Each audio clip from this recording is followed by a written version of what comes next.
of those individuals had a defense of self-defense and defense of other, but was offered a plea deal or the option of staying in jail longer. And not surprisingly, most lawyers, especially if you're talking about an Indigenous or a Black woman, or man for that matter, but particularly where the intersections of racism happen, will often encourage their client to take a guilty plea because they can't guarantee they'll get a fair trial. Yeah.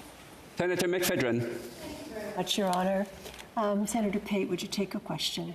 Thank you. You and I arrived in this place in 2016, and it's now 2026. And you have among the most expertise of anyone I've ever encountered on issues such as what we're dealing with in this bill. So my question is this: are you aware of any research, credible research, peer-reviewed, traceable sources, etc., that supports the basic premise of this bill? Are you aware of any research that shows that this is an effective way for society to deal with these issues? Senator Pate.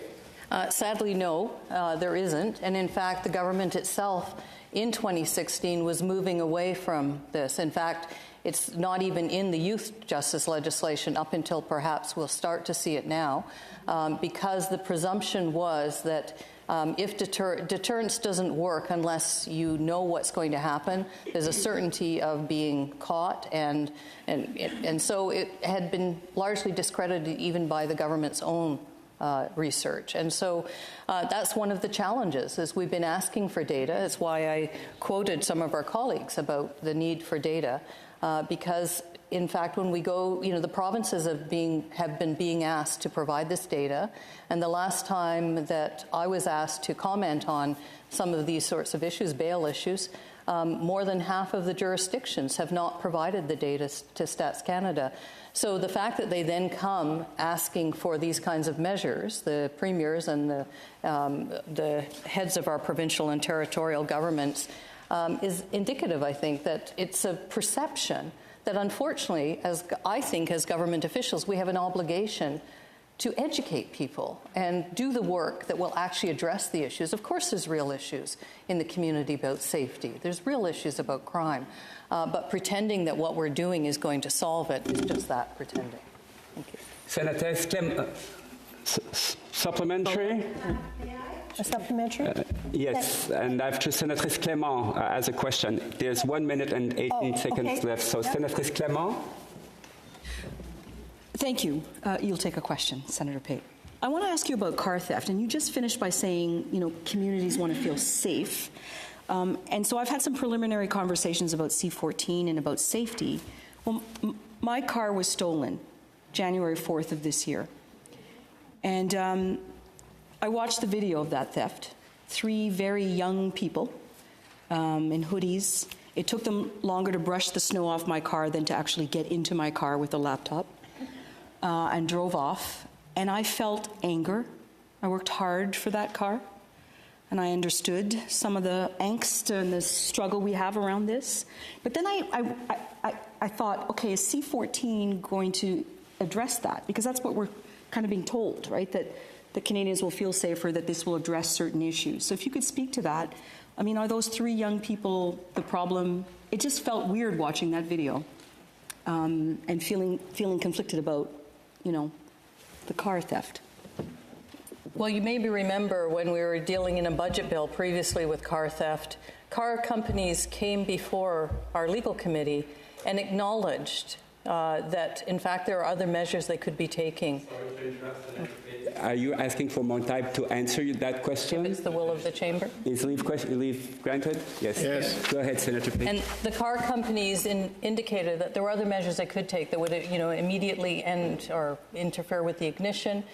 We know that, in fact, and I suspect when you reported your car stolen, you may have had the car company that you bought the car from offer to get you another car. There certainly isn't an incentive for car companies to put in different measures, which would be far more effective in addressing car theft than what these measures are.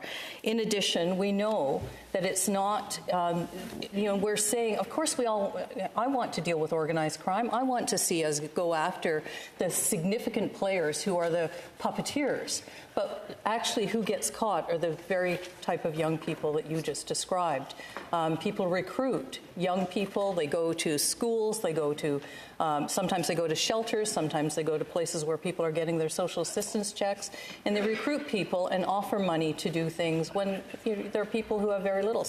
Now they're even going to some of the encampments and offering options for people. So we have a huge problem with these kinds of measures encouraging enforcement, but only of those who are easiest to catch. If we really want to address this, we would insist that the car companies put in these kinds of measures. We would insist that when we see a group of 3 young people, that in fact we look for who's paying them, who's organizing that ring of 3 people.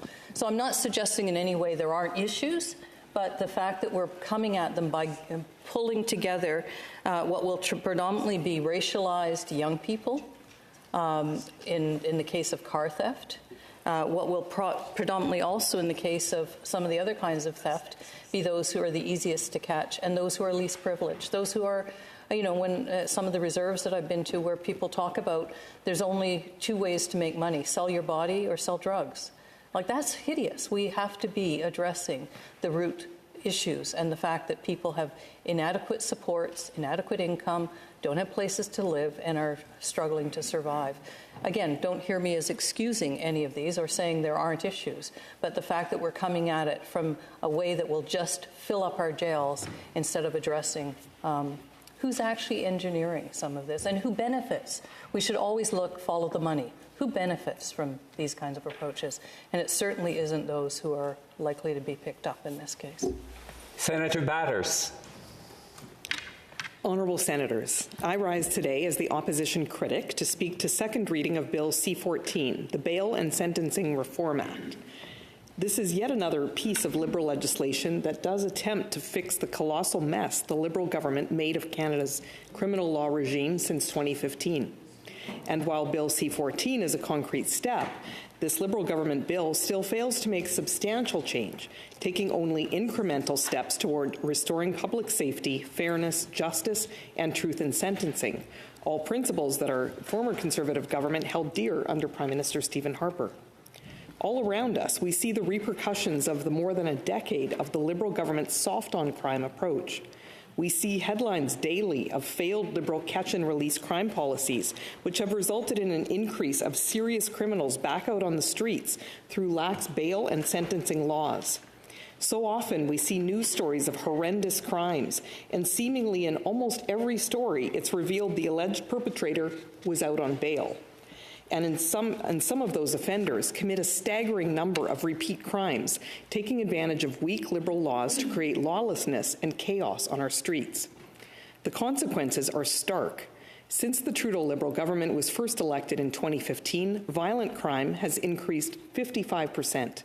Firearms crime has increased 130%, and extortion by a whopping 330%. Sexual assaults are up 76%. Homicides are up 29%. At the same time as the rate of violent crime has increased, the Liberal government dismantled most mandatory minimum penalties, while subsequently making house arrest much more widely available. All of this has resulted in disaster. Canadians don't feel safe in the spaces they did before, their homes, streets, and neighbourhoods. A recent Léger survey found that more than half of Canadians polled worry about their general safety, with 54% agreeing that, quote, the justice system, the courts and the laws, it's working against the interests of law-abiding citizens, unquote. 87% of those respondents agreed with using reasonable force against an intruder. That is concerning, but it is an understandable response when only a year ago, Toronto police advised Torontonians to leave their keys near the front door to avoid conflict with thieves trying to steal their vehicle. What a sad state that is, honourable senators. And this lack of public confidence in our justice system can be traced back to the Trudeau Liberal government dismantling the tougher laws put in place by Conservative Prime Minister Stephen Harper's government. It is fundamental that the Canadian public has confidence in the criminal justice system. Eventually, even the Trudeau government was forced to realize that they had to roll back some of their disastrous soft-on-crime measures that had not only proven ineffective, but in fact had made the problem significantly worse. A public backlash prompted the Trudeau Liberal government to bring in some changes under Bill C-48. This bill established some reverse onuses and tightened bail for a small number of offences, largely those involving firearms.